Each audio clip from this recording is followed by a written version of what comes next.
Hey all, this is Xenoxis and welcome to the League and Commons with Xenoxis episode 1. This is part 2 of the Protection Warrior. We're going here now over the alternatives in the talent rows, and this is for level 15 talents here, where we choose Warbringer, but I'm going over the alternatives. I'm not going over Shockwave, which I've talked about. It's instant, it's 40-second cooldown, it takes up an ability in the ability bar, just like Stormbolt would. But this one reads, sends a wave of force in a frontal cone, causing 9400 damage, which is the lowest out of all of these. It's way lower than Stormbolt and even lower than Warbringer, which Warbringer is the strongest. And stunning all enemies within 10 yards for 3 seconds. So the stun is a bit longer than a Warbringer stun, but not as long as a Stormbolt stun. But this is an AoE stun. And the cool thing is cooldown reduced by 20 seconds if it strikes at least 3 targets. So if you strike 3 targets, it's only a 20-second cooldown, which is even better than Stormbolt. So the damage is not very high, but this is more of a actual, proper stun or proper CC. And Shockwave is of course really good for actually running Mythic.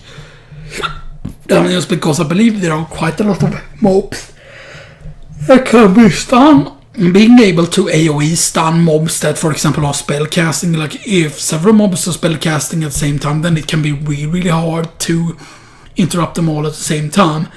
And then using something like Shockwave is really good.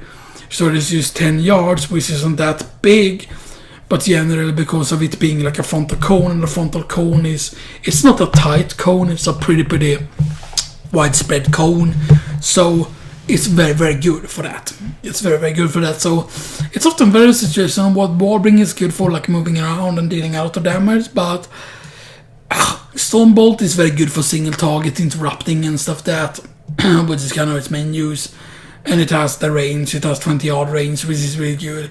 Something far away, But, Warbringer is really good, but the Shockwave is, AoE crowd control kind of on demand. And if you always make sure that you hit 3 targets, then it's on a 20-second cooldown, which makes it really useful to use.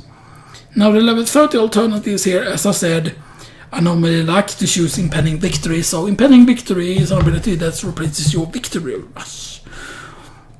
It costs 10 rage, which is hardly anything. It's melee range, it's 30-second cooldown, and it's instant. So Impending Victory, as I said, replaces your Victory Rush, which is like a self-heal that we introduced, I believe, in Cataclysm. Because they introduced it because at lower levels, Warrior can have a bit of survivability issues. So they gave them like a self-heal and stuff that, which made sense. Like as a warrior, you're killing something and then you feel like that's rage and stuff like that, and they want to kill your next target and your next one.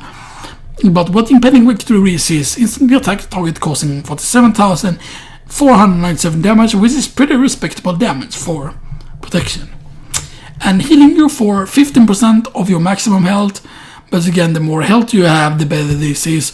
So Impending Victory, like during a last stand, is stronger than normal Impending Victory. Killing an enemy that yields experience or on a reset state cooldown of Impending Victory.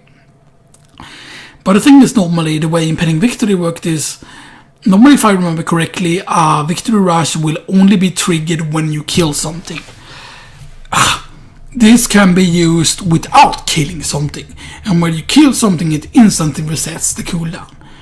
So like you can kill something, for example, boom, or you heal with it off of something without having to kill something, and it goes on a 30-second cooldown. But the thing is, normally with Victory Rush you would have to kill something first before you can heal. So Impending Victory is really good because then you can heal without having to wait to kill something. But then when you kill something you can heal again. So you kind of get like a free heal. Your first heal is almost kind of like free because 10 rage is absolutely nothing, which makes it really good. And for like solo survivability it's really good. I would definitely recommend it over the other choices for the most part. And then we have the next one here, which is Safeguard, which is a passive which changes our intercept. Our intercept is kind of what our shards is, kind of pretty much. The Warbringer is a bit wrong there because it talks about shards, because you don't have shards as a protection warrior. you actually have intercept instead of shards, because you don't have both shards and intercept. That would be broken. So your intercept works as your shards, pretty much. So it's the intercept that has that stun ability. But safeguard is pretty unique, pretty good in a raid environment. Not as good as regular dungeon environments, but they are really good in raids.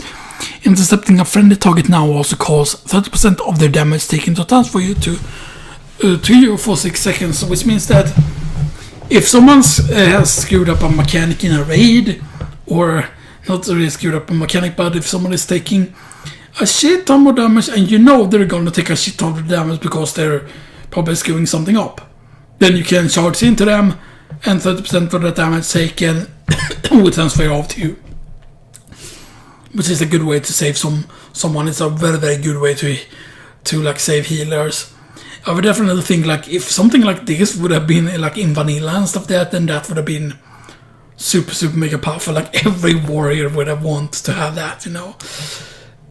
Being able to do that. But yeah, that is more of a situation, or that's not like a self heal or something that heal others.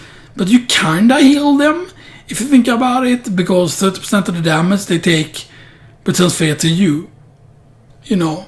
So you kinda remove 30% of the damage they take, kinda. You know, like, you know, it's pretty interesting.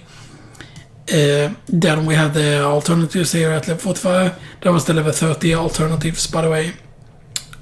So level 45, I normally take Best of Call, but I normally take Avatar instead. But I'm gonna go over what the other thing is here as well. Renewed Fury, which is a passive. Impending Victory, by the way, was inactive. Which means it takes up a talent or ability slot. Safeguard, by the way, was a passive. Renewed Fury is a passive, and Ignore Pain also enrages you, increasing all damage you deal by 10% for 6 seconds. This can of course be really, really good for dealing damage, because this affects the damage of everything you do.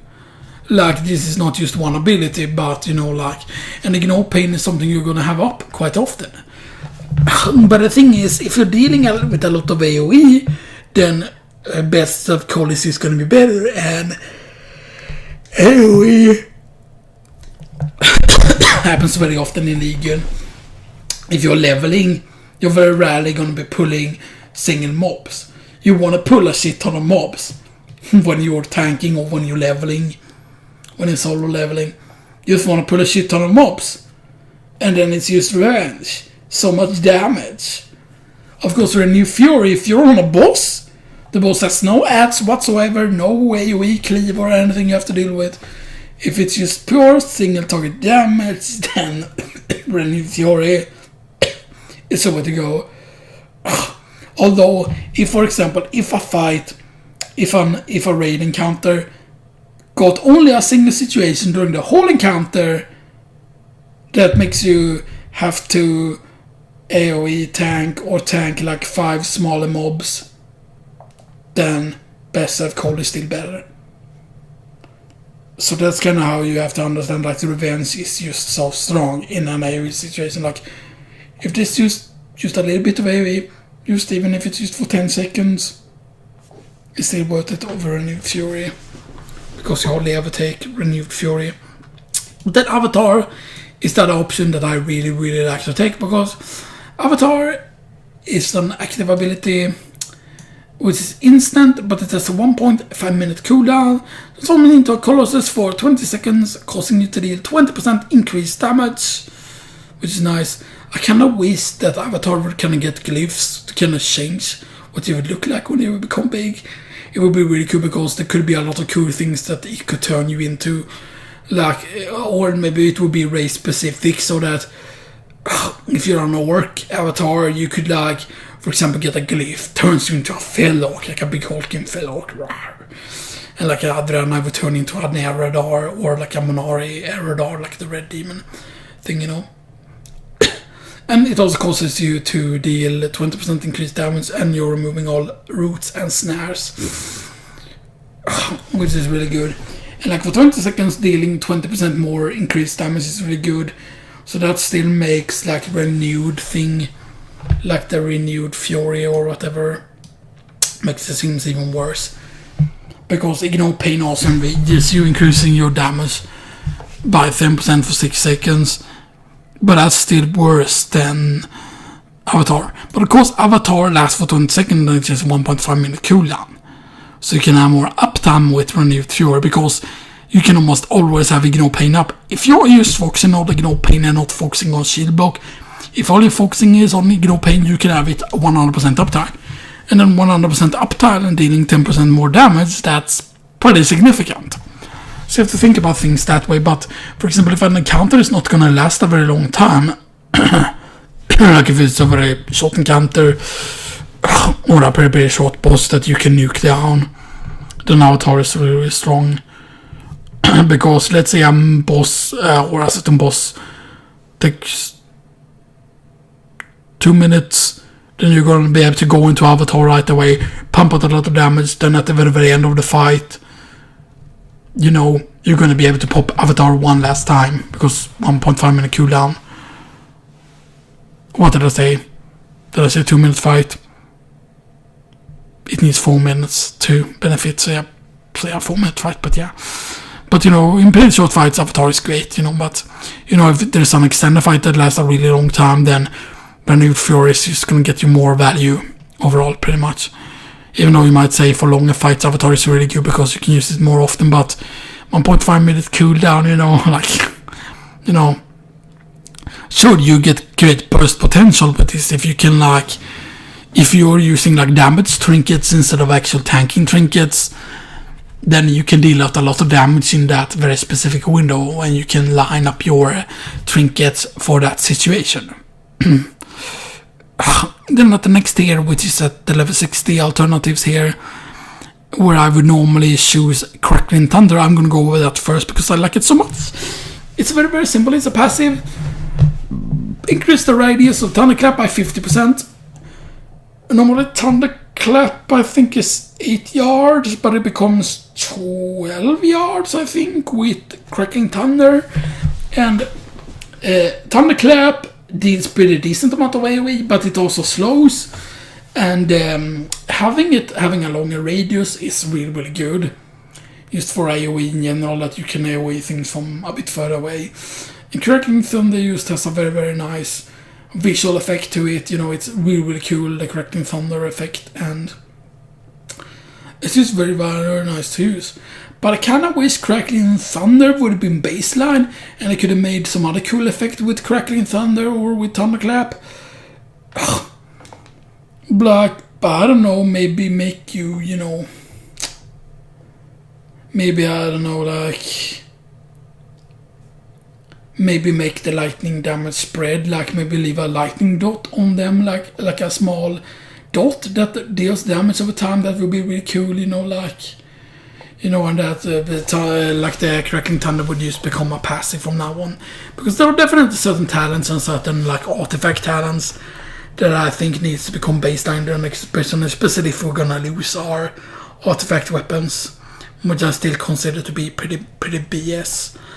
But yeah. Then we have another level 60 here, which is another pass, which is Warlord's Challenge. Reduce the cooldown on Berserker Rage by 15 seconds, and while Berserker Rage is active, you may use Taunt with no cooldown, and taunted enemies move 50% faster towards you.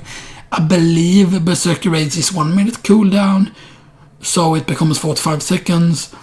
And Berserker Rage removes all fear, what is it? Fear, I think it's snare effect as well, and like movement effects, so it's like fear and a few other effects which you remove with Berserker Rage. And you're also immune to those, like, you remove the effects, but you're also immune to the effects while Berserker Rage is active, which is, I think, 6 or 8 seconds. And you can taunt with no cooldown, and you make enemies move quick towards you with taunt.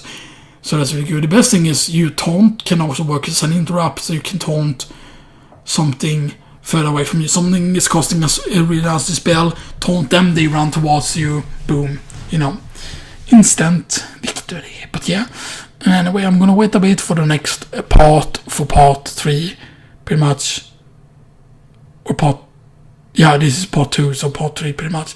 I'm gonna refill my water bottle and maybe take a dump, so we will see, but I see you all very, very soon for part